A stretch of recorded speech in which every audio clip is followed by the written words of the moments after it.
Hello everyone, welcome to our guide on how to download the Brussels Airlines app on your Android device.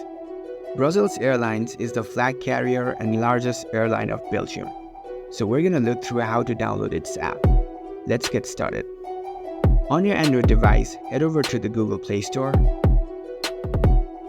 Once you're in the Play Store, tap on the search bar located at the top of the screen. Now type Brussels Airlines.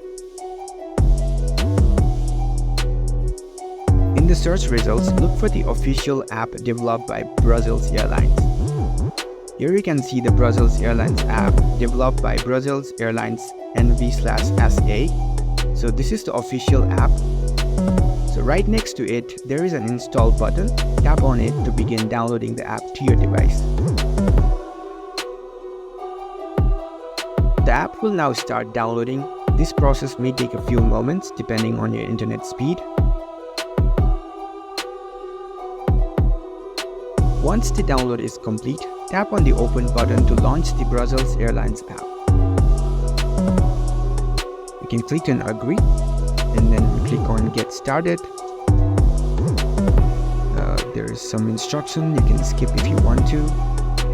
Congratulations, you've successfully downloaded the Brussels Airlines app on your Android device. You can register an account or log in with your existing one, and you are ready to explore all the features and services offered by Brussels Airlines. Happy travels! If you found this video helpful, give us a thumbs up and subscribe for more tech tips. Thank you for watching.